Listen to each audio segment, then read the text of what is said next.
You're listening to Systemic Error Podcast. The failure was designed. Trump's marquee bill backfires on red state as food stamps obliterated for $14K, based on an article by Lilly Hall, West Virginia Watch. SNAP was turned into a trap, then called accountability. The punishment was the point.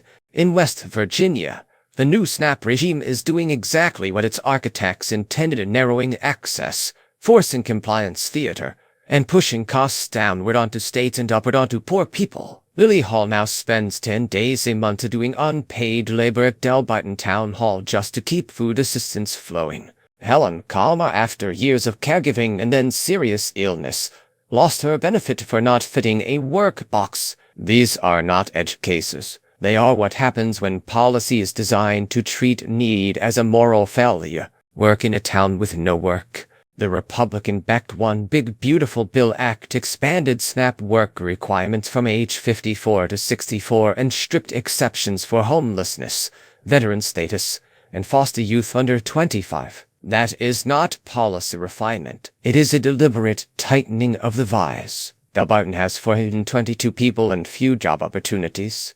Yet the law pretends rural scarcity is irrelevant. That is the central lie. The state can demand self-sufficiency while offering neither jobs, transportation, nor childcare. Then it blames recipients for not producing the impossible. Hall's unpaid town work is presented as a model of responsibility. It is actually a confession. A federal food program has been converted into a requirement that poor people perform low-status labor to prove they deserve groceries. That is not dignity. It is bureaucratic humiliation dressed up as work ethic. Administrative cruelty with a moral halo. Comer's case shows how these rules punish even after the obvious justification has collapsed. She spent years caring for her parents through exhaustion, then developed a blood clot and still had to fight over $24 a month in benefits. The state's answer was not compassion or flexibility. It was a review process,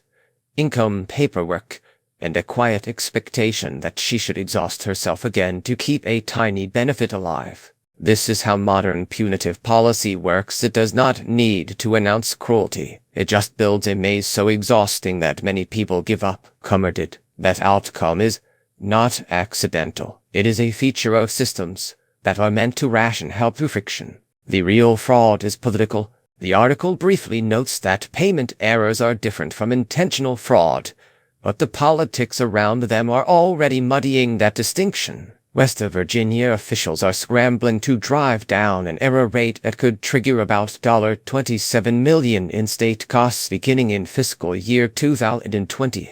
The scramble creates a predictable incentive to deny more, verify more, and cut off complicated cases before they can be processed. That is the real scandal. The federal government and its allies have turned error rate into a weapon, then handed states a motive to make eligibility harder than it needs to be. When lawmakers talk about mismanagement, they are often laundering a political decision through technocratic language. The consequence is not cleaner administration. It is fewer children, grandparents, caregivers, and low-wage workers getting food.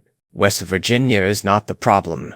The state is trapped between federal punishment and local scarcity, but that does not make the federal architecture any less accountable. Trump signed the bill. Republicans wrote the stricter rules. Sen. Shelley Moore Capito and other GOP figures are now defending the setup as accountability, which is a convenient word for shifting risk onto the poor while preserving the power of the people who designed the trap. Even the debate over whether West Virginia should get more time than other states is inside the wrong frame. The question should not be how to better manage a punitive formula. It should be why food assistance is being structured around surveillance, labor coercion, and cost shifting in the first place.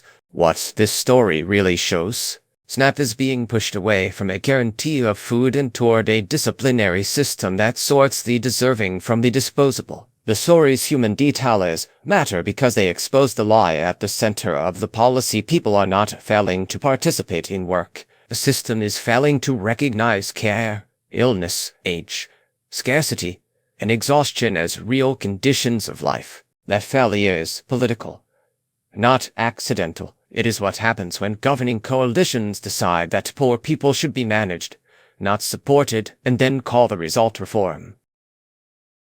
You've been listening to Systemic Error. Thanks to Raw's story for today's article, with the automated voice of John. Thanks for listening.